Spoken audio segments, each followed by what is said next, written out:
Shalom semuanya. Pada tanggal 17 Agustus 2026 ini, kita merayakan ulang tahun kemerdekaan Republik Indonesia yang ke-81. Tuhanlah yang memberikan kemerdekaan bagi Indonesia dari segala bentuk penjajahan. Dirgahayu Republik Indonesia. Seperti yang saya katakan sejak tahun 2025, bahwa keadaan dunia sedang tidak baik.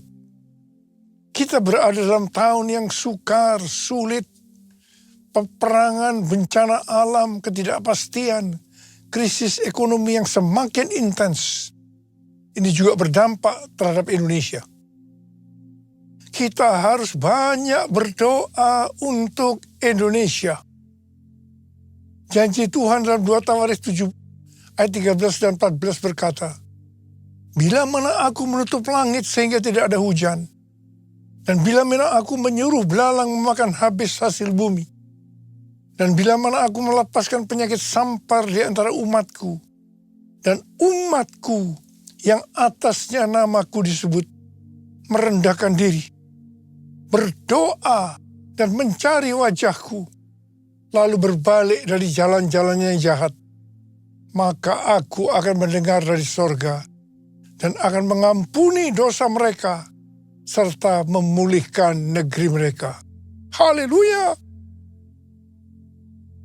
Sesuai dengan apa yang dikatakan dalam Yeremia 29 ayat 7, maka kita harus mengusahakan kesejahteraan kota, negara di mana kita tinggal, dan berdoa untuk kota, negara itu kepada Tuhan. Sebab kesejahteraannya adalah kesejahteraan bagi kita semua. Damailah Indonesiaku, damailah Indonesiaku, lawatan Allah terjadi, damailah Indonesiaku. Damailah Indonesiaku.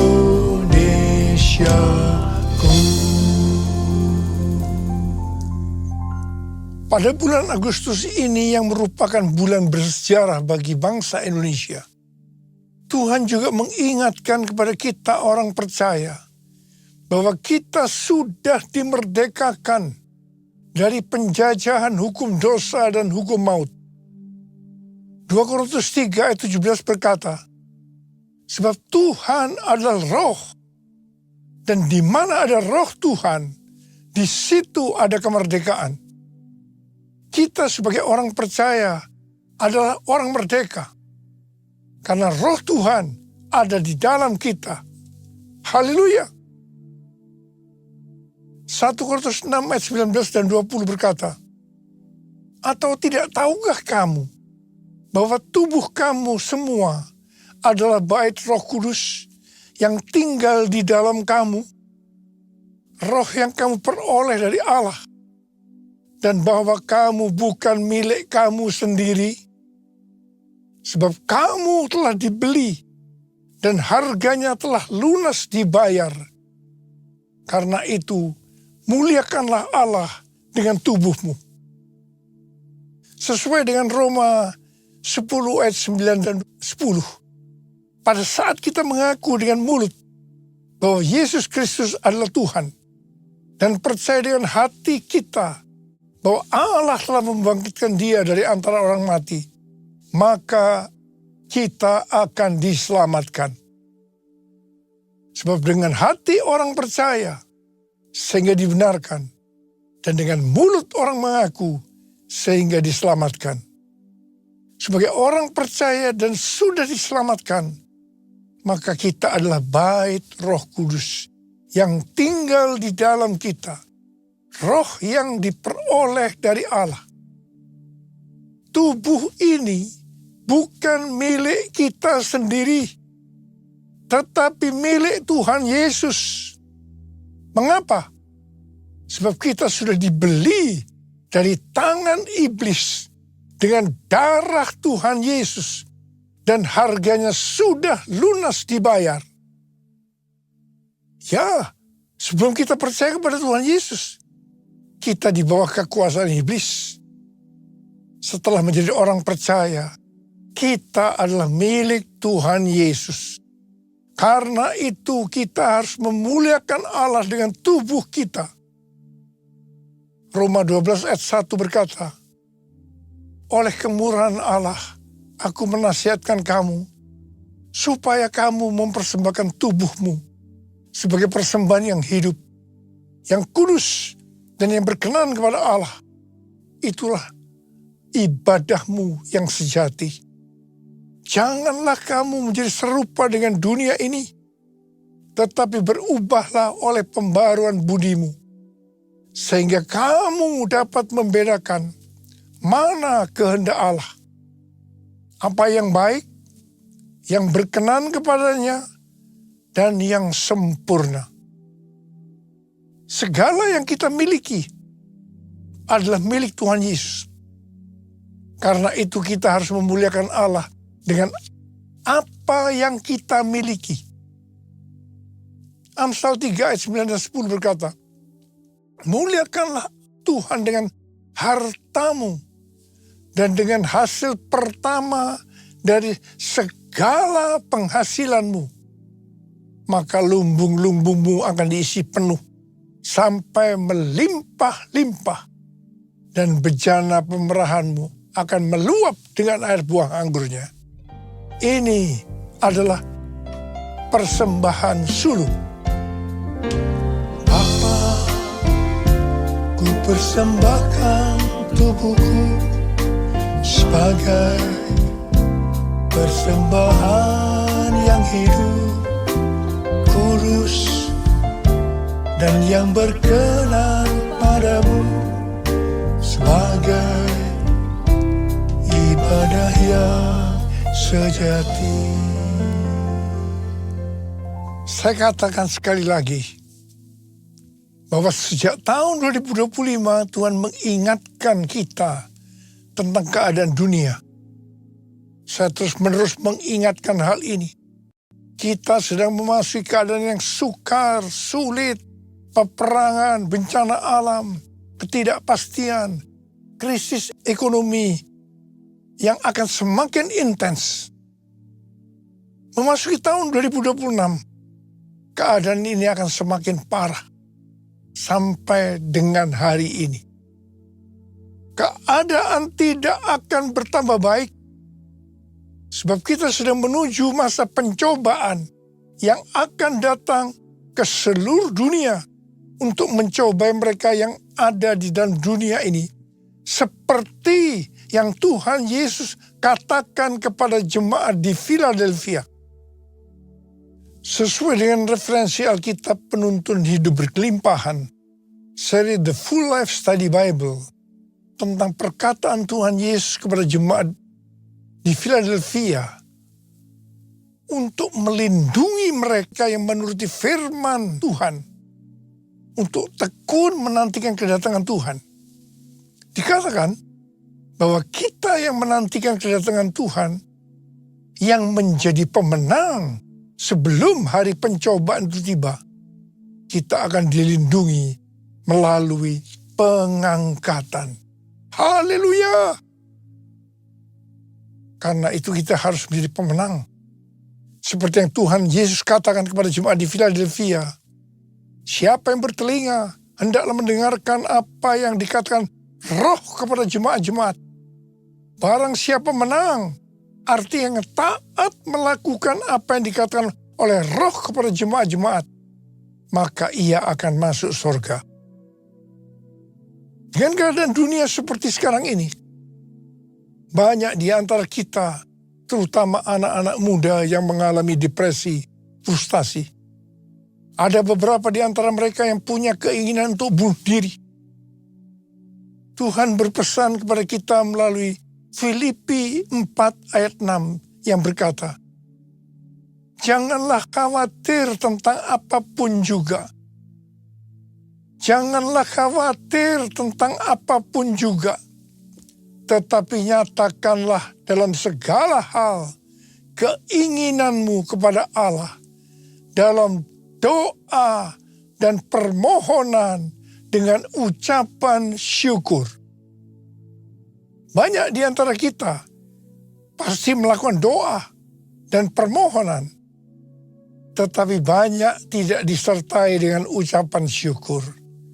1 Tesalonika 5 ayat 18 berkata, ucapkanlah syukur dalam segala hal, sebab itulah yang dikehendaki Allah di dalam Kristus Yesus bagi kamu.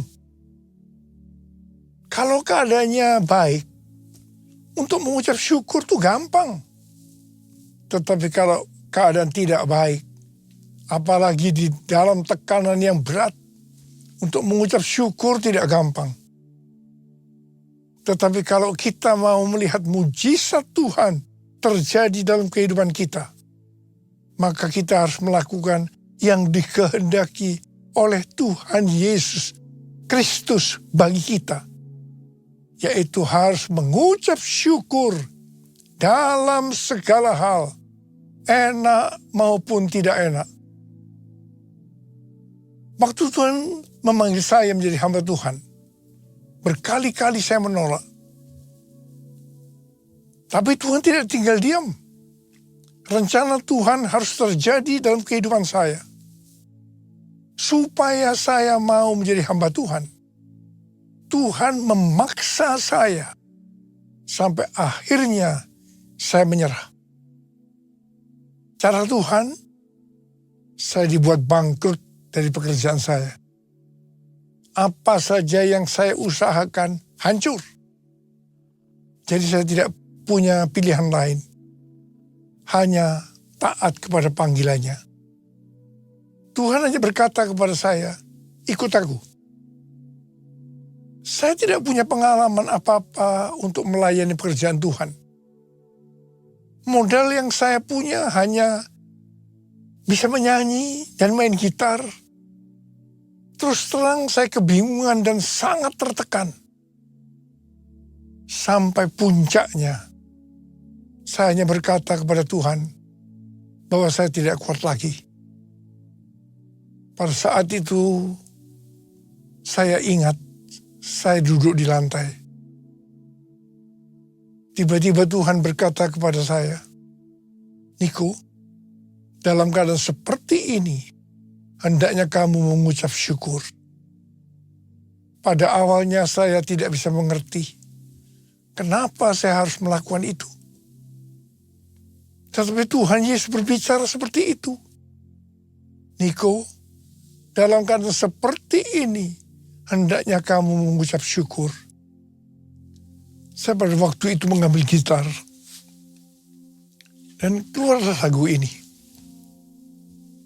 Segala puji syukur hanya bagimu Tuhan. Disertai dengan tangisan. Saya menyanyikan lagu ini. Sebab kau yang layak dipuja. Kami mau bersorak, tinggikan namamu. Haleluya. Saudara, asal mulanya lagu ini tuh seperti ini temponya. Sekarang kita menyanyikan dengan sukacita. Tapi pada waktu itu, saya juga nyanyinya tidak seperti ini. Dengan terbata-bata, disertai dengan tangisan. Saya terus segala puji. Saudara, ini untuk pertama kalinya saya mengucap syukur dalam keadaan yang tidak enak. Saya percaya, kalau saya ada sebagaimana saya ada seperti sekarang ini, salah satunya karena saya melakukan perintah Tuhan untuk mengucap syukur dalam segala hal, enak maupun tidak enak. Saya mau katakan sesuatu, ada kuasa dalam pengucapan syukur. Banyak orang yang mengalami mujizat-mujizat dengan mengucap syukur dalam segala hal. Ada yang mengalami seperti yang terdapat dalam 1 Korintus 2 ayat 9. Apa yang tidak pernah dilihat oleh mata, dan tidak pernah didengar oleh telinga, dan tidak pernah timbul dalam hati manusia, yang disediakan Allah bagi mereka yang mengasihi Dia. Ku mau selalu bersyukur, selalu bersyukur. Kau Tuhan yang setia, yang selalu menopang. Ku mau selalu bersyukur, selalu bersyukur. Kau Bapa-Ku yang setia, Kau Bapa-Ku yang setia. Hari-hari ini saya terus-menerus dengan bertalu-talu minta kepada Tuhan untuk lebih mengerti akan isi hati Tuhan. Lebih mengerti akan tuntunan Tuhan untuk kehidupan ini. Tuhan menjawab dalam Yeremia 33 ayat 3. Berserulah kepadaku, maka aku akan menjawab engkau dan akan memberitahukan kepadamu hal-hal yang besar dan tidak terfahami, hal-hal yang tidak kau ketahui. Saya banyak berseru dalam doa, pujian, dan penyembahan bersama-sama dalam unity siang dan malam. Tuhan memberikan pengertian tentang tema tahun 2026. Tahun 2026 adalah tahun amanat agung. Begitu memasuki tahun amanat agung, keadaan dunia menuju kepada keadaan yang tidak baik. Lebih lagi,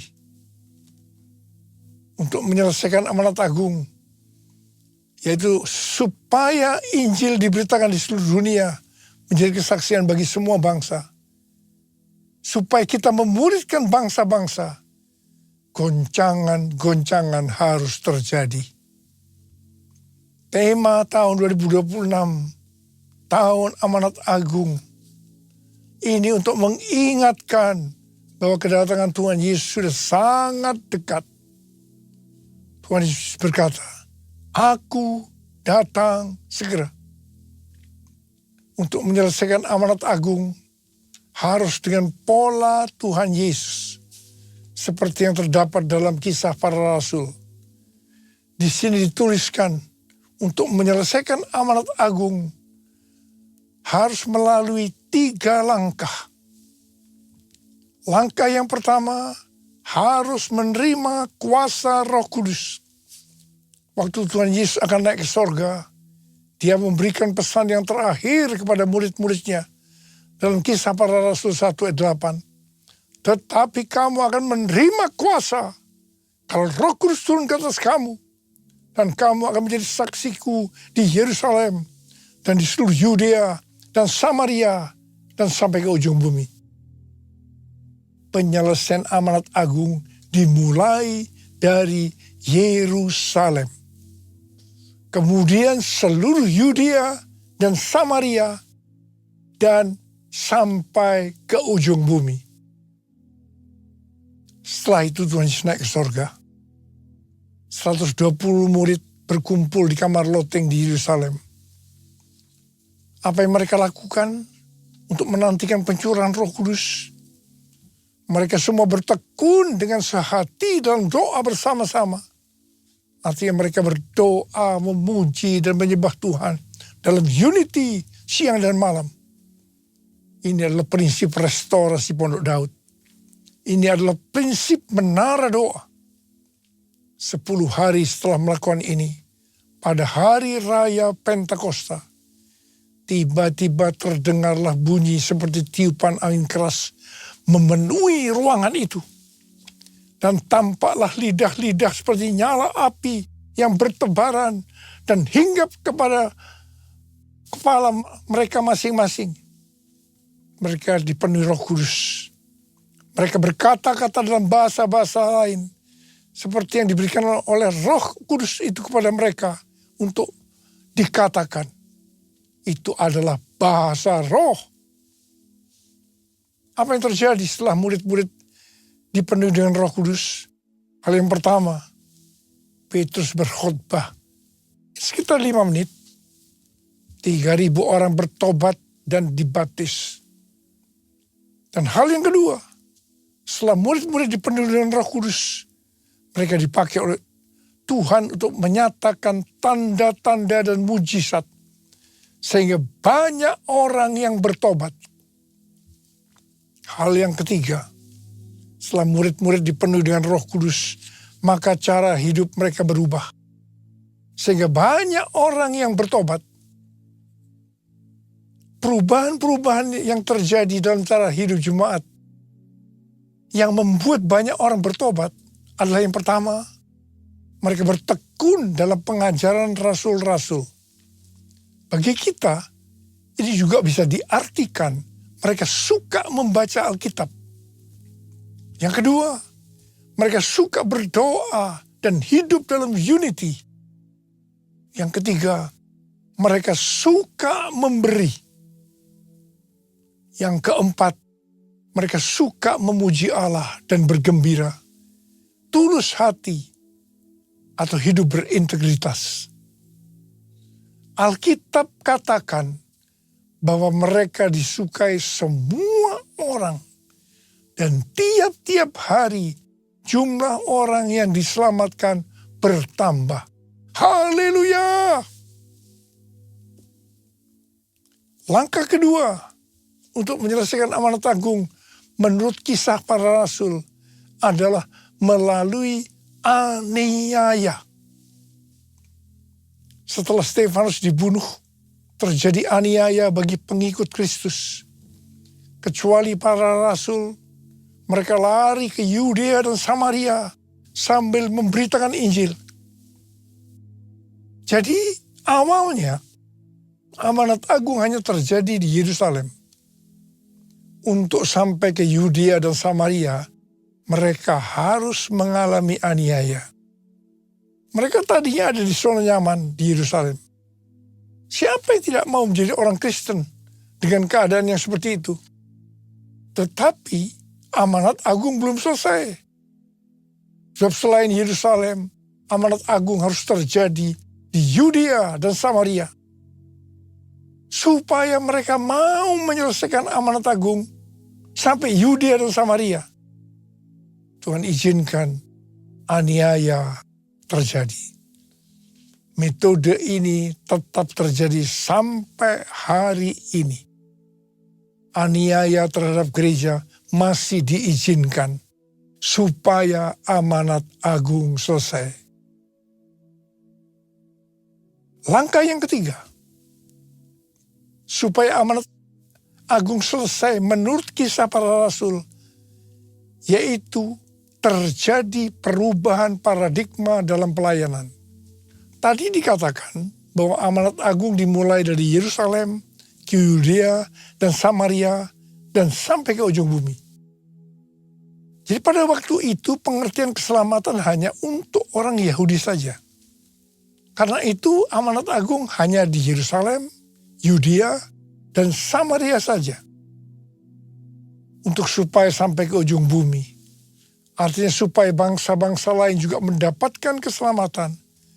Maka Tuhan memberikan keselamatan untuk orang yang bukan Yahudi, yaitu Kornelius. Pada awalnya mereka tidak bisa menerima akan hal ini. Tetapi dengan berjalannya waktu, akhirnya mereka bisa mengerti bahwa keselamatan bukan hanya untuk orang-orang Yahudi saja, tapi untuk semua bangsa, termasuk bangsa Indonesia. Haleluya! Hari-hari ini kita banyak melihat perubahan paradigma dalam pelayanan untuk menyelesaikan amanat agung.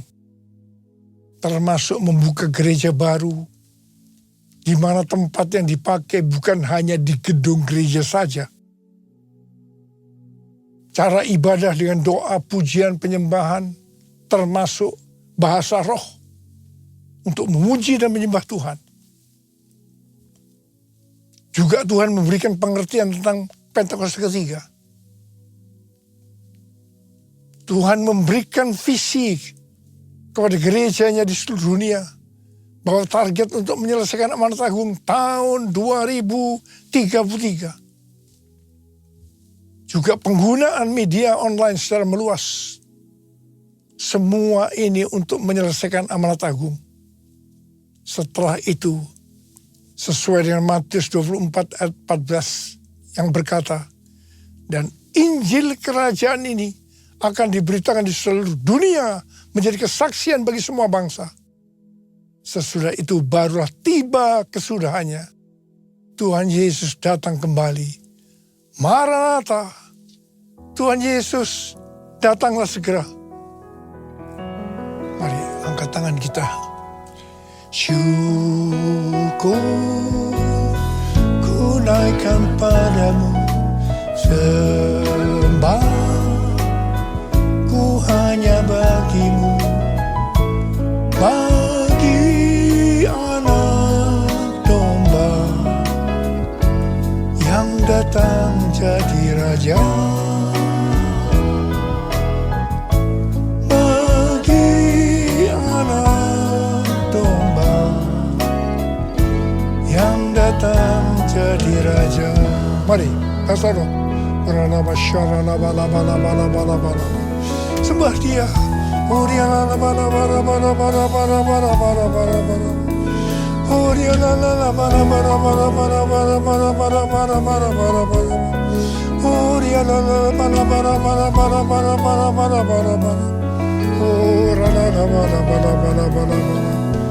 Abah, urapi kami, Abah. Urapi anak-anak-Mu yang sedang menanti-nantikan kedatangan Tuhan. Urapi kami, taruh tangan di kepala masing-masing. Urapi kami. Terima pengurapan Tuhan. Terima.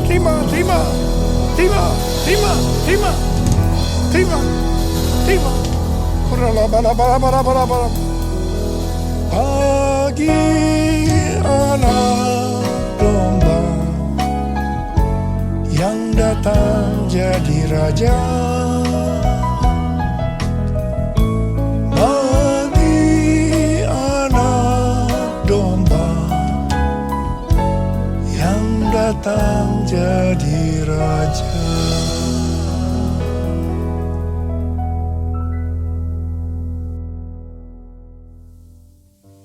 Kita akan masuk dalam perjamuan kudus. Perjamuan kudus adalah perjamuan Tuhan Yesus sendiri. Setiap kali kita masuk dalam perjamuan kudus, kita akan mengingat ayat ini. Sebab setiap kali kamu makan roti ini dan minum cawan ini, kamu memberitakan kematian Tuhan sampai Ia datang. Perjamuan kudus adalah perjamuan Tuhan Yesus sendiri. Setiap kali kita masuk dalam perjamuan kudus, Yesus selalu berkata, biarlah ini menjadi peringatan akan daku. Peringatan akan daku. Karena itu arahkan hati kita kepada kebaikan Tuhan. Supaya kita lebih mengasihi Tuhan Yesus. Kita lebih mengasihi satu dengan yang lain. Bapa, siapakah kami sebelum kami mengenal Engkau? Kami semua orang berdosa. Upah dosa adalah maut, mati. Tapi Engkau yang tidak berdosa telah dijadikan dosa oleh karena kami. Engkau harus turun dari sorga mulia, mati ganti kami dengan penderitaan yang luar biasa. Sungguh kalau kau pikirkan betapa baiknya Engkau Tuhan, betapa baiknya Engkau itu. Kau jadikan kami sebagai anak-anak-Mu. Engkau tuntun, Engkau bela, Engkau lindungi, Engkau berkati kami. Engkau tegur juga kalau kami salah, ya Abah. Itu Engkau ya Abah, itu Engkau. Tuhan Yesus akan memberkati kita melalui perjamuan kudus. Tapi Tuhan mau agar kita makan dan minum dengan cara yang benar.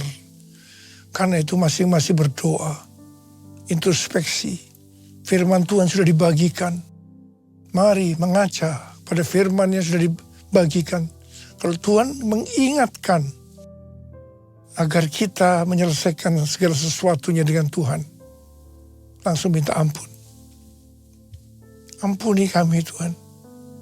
Ampuni kami. Ampuni kami Tuhan. Ampuni. Bapa, terima kasih. Kami akan masuk dalam perjamuan kudus dengan hati yang penuh ucapan syukur. Dalam nama Yesus kami berdoa. Amin.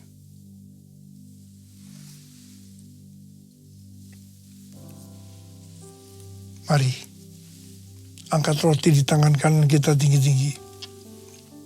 Sebab apa yang telah kuteruskan kepadamu telah aku terima dari Tuhan. Yaitu bahwa Tuhan Yesus pada malam waktu yang diserahkan mengambil roti. Dan sesudah itu yang mengucap syukur atasnya. Ia memecah-mecahkannya dan berkata, inilah tubuhku yang diserahkan bagi kamu. Perbuatlah ini menjadi peringatan akan aku. Sudah dikasih Tuhan, bukankah roti yang kita pecah-pecahkan ini adalah persekutuan kita dengan tubuh Kristus. Mari kita makan dalam nama Yesus.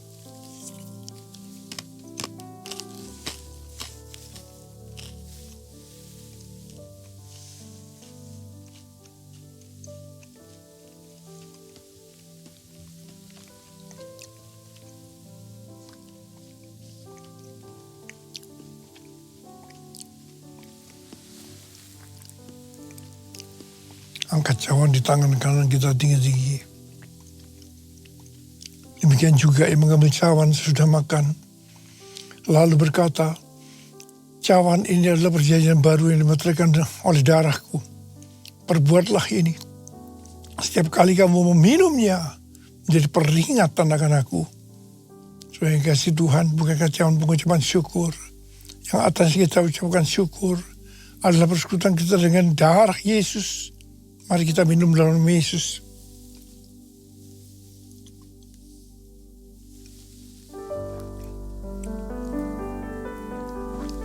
Ucapkan syukur dan terima kasih dengan suara.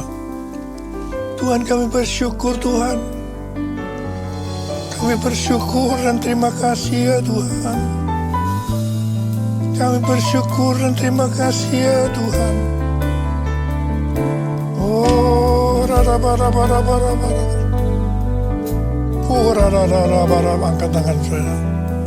Saat ini kau sedang menyembuhkan yang sakit ya Tuhan. Kau sedang membebaskan yang terikat. Kau menghibur yang susah. Kau menguatkan yang lemah. Kau memberikan pengharapan yang baru bagi yang datang dengan putus pengharapan. Tuhan terima kasih. Tuhan terima kasih. Tuhan terima kasih. Tuhan makasih Yesusku. Terima kasih Yesusku. Puji syukur hanya bagi Tuhanku. Terima kasih Yesusku. Terima kasih Yesusku. Puji syukur hanya bagi Tuhanku. Terima kasih Yesusku. Terima kasih Yesusku, puji syukur hanya bagi Tuhanku. Terima kasih Yesusku, terima kasih Yesusku, puji syukur hanya bagi Tuhanku. Puji syukur hanya bagi Tuhanku. Puji syukur hanya bagi Tuhanku.